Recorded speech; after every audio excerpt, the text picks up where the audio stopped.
Pulau Dewata. Ya. Pulau Dewata ini kalau bagi kalangan mereka ini diistilahkan dengan Pulau Dewata, kadang-kadang dibid'ah-bid'ahkan, serepot ya.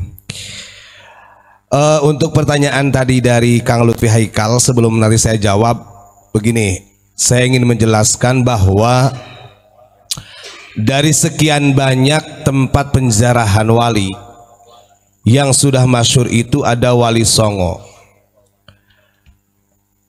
Kita tanya kembali, ini sering diungkap oleh Abu Yamamah Ghufron bahwa tempat zaroh-zaroh yang ada di Pulau Jawa, khususnya Wali Songo, itu yang zaroh orang-orang kita. Sekalipun itu di Ampel, yang mayoritasnya wilayah Ampel ini orang-orang Arab, mereka jarang, bahkan mungkin tidak pernah ziarah ke makam Sunan Ampel. Tapi giliran haulnya rame-rame mereka di depan makbaroh. Artinya sebenarnya kalau orang yang betul-betul ingin mencari berkah, khidmat kepada para wali, khidmat kepada orang-orang soleh, tetap orang Nusantara. Karena kalau mereka, ini ada konspirasi sebenarnya kalau kita mau buka. Mereka-mereka dari klan Ba'alawi itu ada sistem. Ini pernah dibahas oleh Guru Gembul sebenarnya. Kenapa di Indonesia ini semarak makam-makam palsu? Bahkan seharusnya yang bertanggung jawab ini adalah Habib Lutfi, karena seringkali makam palsu ini yang dibinyahyakan. Dan ini sudah banyak orang-orang yang mengkaji sedemikian rupa, termasuk dari dengan keberadaannya Wali Pitu. Saya baca dalam historinya ada sesuatu yang membuat saya heran ya. Ternyata dulu itu Wali Pitu nggak ada.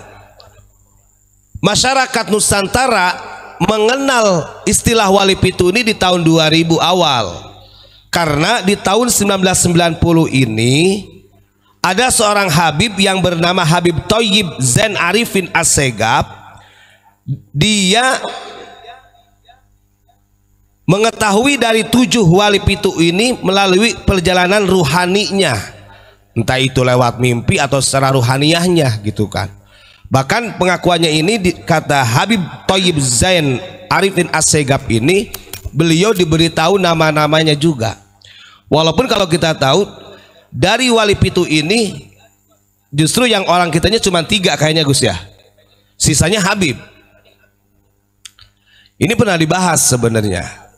Kita tidak pernah menafikan daripada orang-orang istilahnya yang berjuang, tapi kita harus paham ketika ini disandarkan bahwa Wali Pitu ini sebagai orang pemuka agama Islam di tanah Dewata, di Pulau Dewata, itu sangat salah kalau itu ada Habibnya. Karena selain Wali Pitu masih banyak wali-wali Allah. Kalau kita lihat Syekh Ismail itu beliau kelahirannya 18 sekian.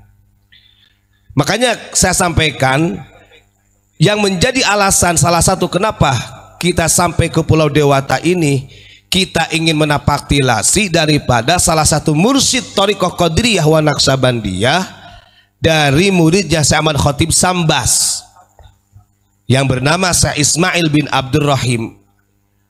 Mumpung daripada nanti kita tidak ketemu, nanti ketemu sama orang-orang yang salah dari klan Ba'alawi, nanti diba'alawikan, dibinyahyakan, ini kan repot.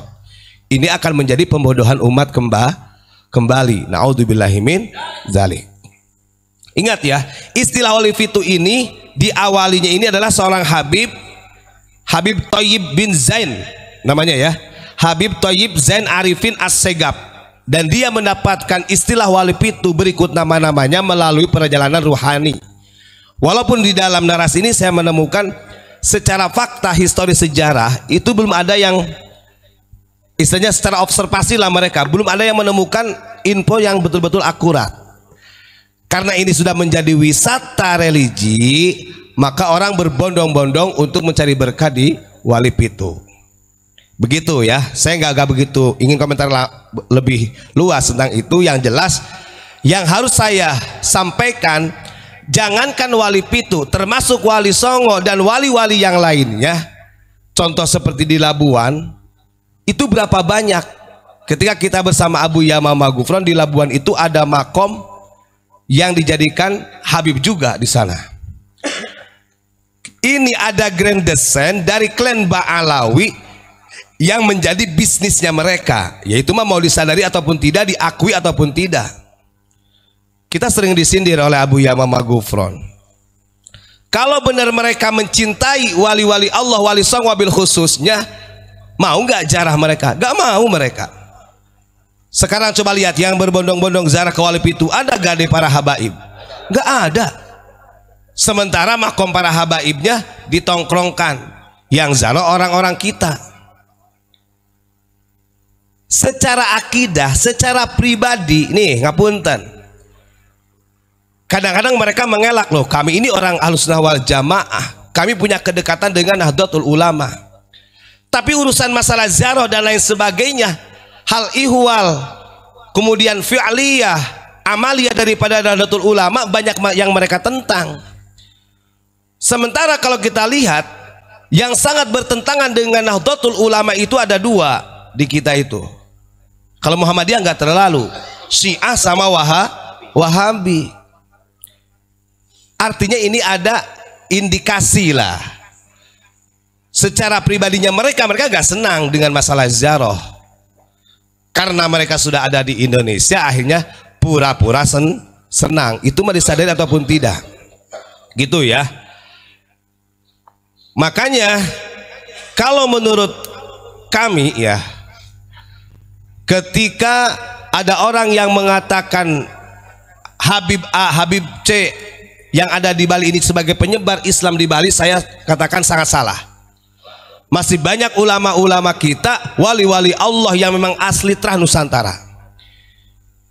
Sekarang kalau memang orang itu Habib Thayyib Zain Arifin Assegaf ini dia memang punya kasyaf, kenapa kok yang muncul cuma 7 nama tersebut dijadikan wali pitu? Ini kan ada persaingan bisnis, wali songo, wali pitu, bahasanya begitu loh. Harusnya para wali-wali Allah yang lebih sepuh itu ada dalam ruhaniyahnya, artinya ada informasi ikhbar, entah itu ilham atau apa kan begitu. Yang jelas-jelas mursyid thariqah TKN saja ditenggelamkan. Nah ini tidak ada kejujuran kalau menurut saya, dan itu dibukukan oleh Habib Thayyib Zain itu di tahun 1992 atau berapa lah gitu, dan itu baru muncul istilah wali pitu itu di tahun 2000. Maka mudah-mudahan warga Bali sendiri pun, khususnya yang beragama Islam gitu kan, kita bisa lebih melek. Walaupun di daerah sini banyak juga dari kalangan habaib, banyak tadi saya dapat informasi. Yang jelas yang syiar, betul-betul syiar membawa agama Islam ini bukan dari kalangan Ba'alawi, tetap terah daripada Nusantara. Baik. Nah, untuk menambahnya, ini saya akan bacakan salah satu makalah dari kitab Fathur Rabbani karya Tuan Syekh Abdul Qadir Jailani. Bismillahirrahmanirrahim. Nah, ini dijelaskan di dalam satu hadis Nabi Muhammad SAW. Beliau mengatakan, qala Nabi SAW, al ulama warathatul anbiya, yang artinya para ulama adalah pewaris Nabi. Idza amilu bi'ulumihim.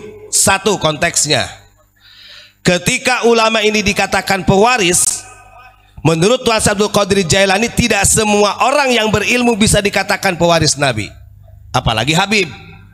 Begitu nih, orang yang alim saja belum tentu dikatakan sebagai pewaris. Ini ada syaratnya. Makanya menggunakan idza syartiyah, idza amilu bi'ulumihim. Ketika orang yang berilmu itu mampu melaksanakan ilmunya, maka dia sebagai pewaris Nabi. Andaikan saya nih si Ubad ini, saya punya ilmu, entah ilmu dalam bidang agama, ilmu apa saja, tapi saya tidak mampu melaksanakan ilmu tersebut, maka tidak bisa dikategorikan sebagai warathatul anbiya.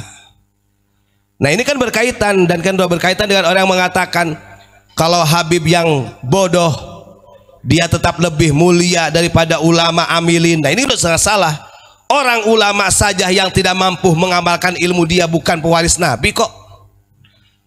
apalagi dari yang hanya saja menyandarkan nasabnya, kan begitu.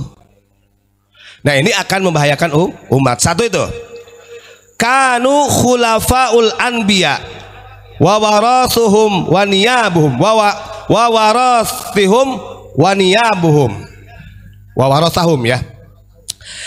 Nah ketika ulama ini yang mampu mengamalkan ilmu, maka jelas kanu khulafa al anbiya, mereka menjadi penggantinya para nabi. Kanu khulafa al anbiya wa warathahum wa niyabahum, dan termasuk pewaris nabi dan pengganti nabi sebagai delegasinya Allah.